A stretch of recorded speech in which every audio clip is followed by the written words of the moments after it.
Ayan mga ka-farmland, mapapansin po natin, dito tayo dumadaan sa ilog. Nagtawid po tayo ng dagat. Kasi po ang owner po yan, si Kuya po. Siya po ang owner nitong property na ating pupuntahan. Galing po siya ng Gimiangan, Quezon, dun sa town proper. Dun po siya nakatira. So dinaanan po natin siya para puntahan itong property na ito, which is sakop na po ito ng Tagkawayan. Yan si Kuya po. Yan, siya po ang pinakang may-ari dyan. So nagtawid po tayo ng dagat. Maliit lang naman po yung distansya. Mga around 15 minutes lang po natin itong ita-travel papunta rito sa property na ating ibebenta.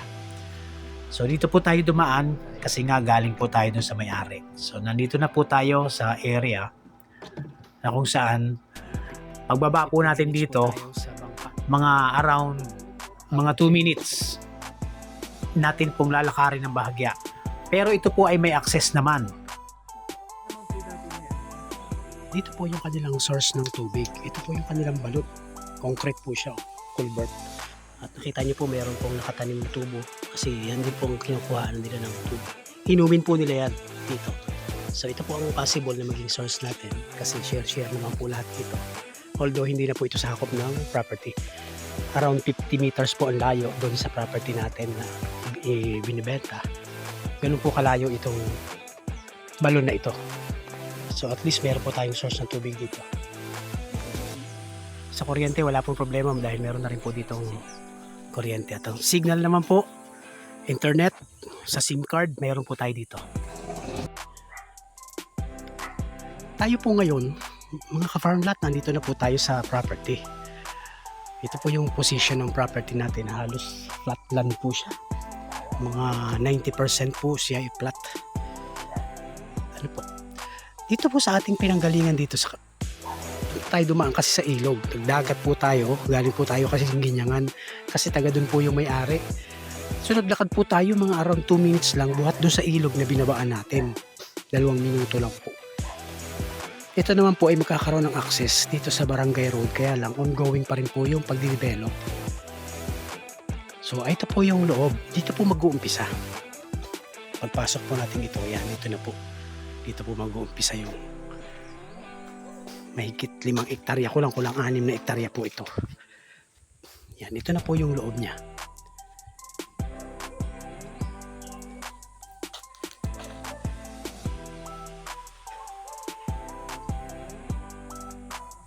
Sa ngayon, pwede po ipasok nila ang mga motor galing po ron sa kalsada sa lugar ng Kandalaptap.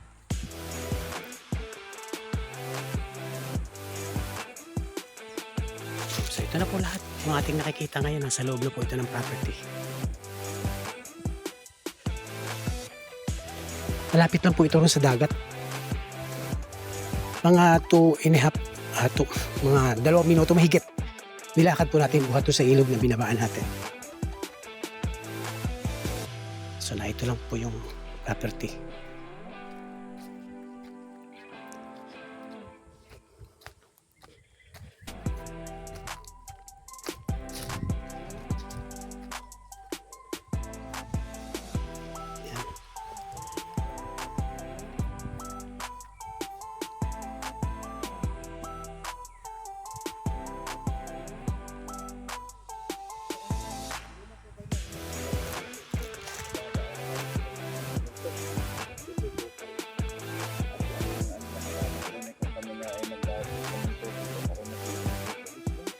Tapos lang gagawin ito. Water pump lang ano.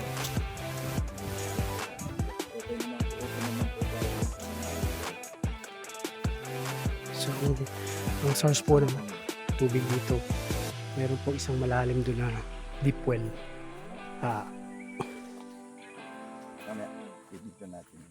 Sige po. Yung source ng tubig, kaya wala pong problema. Meron po din po mga saging. Ayan po, nakikita po natin marami. Sagingan. Ayan, ang dami pong nyug. Puno-punong nyug. At ito halos tabing dagat din po ito. Napakalapit po sa dagat ito.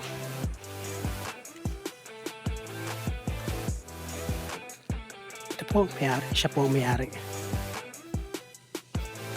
Si Kagawad. Kagawad po yan dito sa Marting Ginyangan. May mga bearing pot din po katulad ng mangga. Ayan po. Ito hindi na nga bihira nang mapuntahan. Pero nag-harvest po sila dito. Kagawad, mga ano pong eksaktong sukat? 5.54 hectares. 5.54. Mahigit po Mahigit kalahati. kalahati. 5.5 o 5.5. Limat kalahati po ang hektarya pala ito. So napakaganda po nitong farm lot. Good for investment habang hindi pa po nadidevelop yung kalsada papunta rito. So titingnan po natin yung posibleng tatagpuan ng kalsada dito sa property. Yung pong Kandalapdap. Pero ito po ay kinatakutan pa.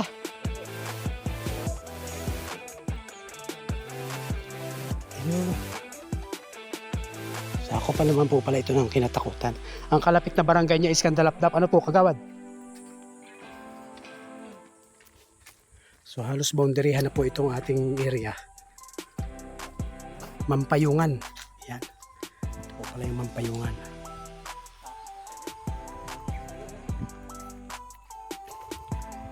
Titingnan po natin ngayon. May mga kawayan din po. Ito parang oo nga. Parang dagat na nga ito halos sa iyo. Lalao. So ibig sabihin ito, Kagawad. Ang gilid nito ay lalao.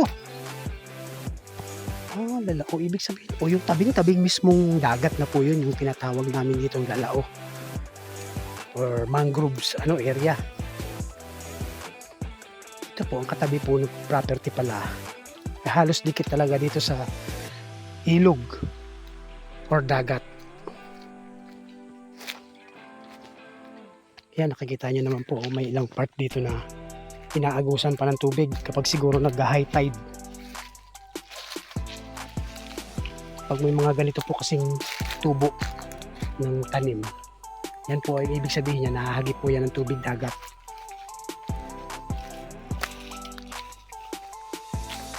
So nandito pa rin po tayo sa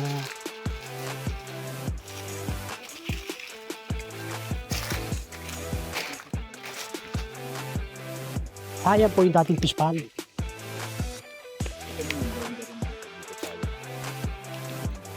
Hindi nasakop yan. So yun yung posible talagang diyan malapit yung sakali sa paano na yun pakalsada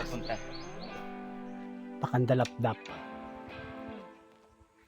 So ayan, so ngayon ang access po talaga natin ngayon pag hindi ewan ko kung motor papasok dito motor at mas malapit naman sa bangka kung sa bangka po diretso na po tayo sa Ginyangan town proper.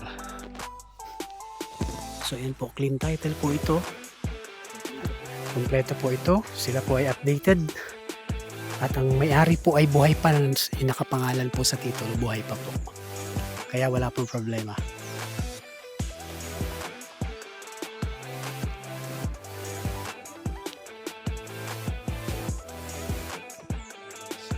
So yan, kita nyo na po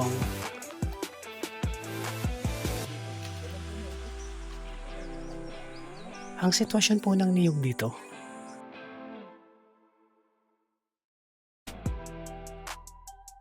Kasi ang mga matataas po na good for clearing na po, na-check na po ito ng mga magki-clearing Kaya nga po pwede pa yung matataas na yan, namumunga pang, dami pang bunga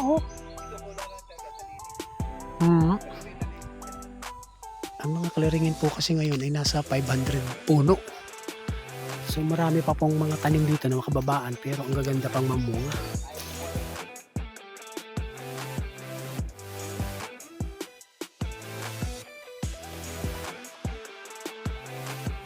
May mga bukod sa doon, may mga bago po siyang mga tinanim. So ayan, kita niyo po productive naman po ang area.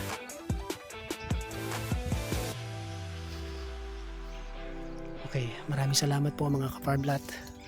Panibago po ang ating binibenta. Ito Ito po ang ating binibideo na ito, talagang mayan, makikita nyo naman po, punong-puno lang. Punong-puno siya ng niyog, na tanim na puno ng niyog. Dito lang po yan sa Barangay Kinatakutan, boundary po ng Kandalapdap, Tagkawayan, Quezon. Sakop na po ng Tagkawayan, Quezon. Kaya po tayo nagmula doon sa Ginyangan kasi taga doon po yung may-ari. So binangka po natin.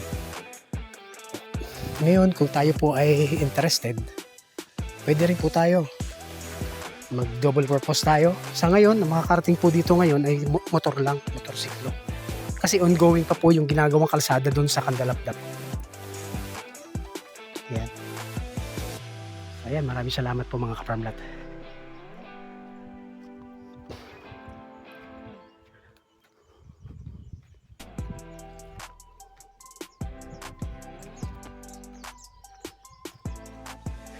Five and a half hectares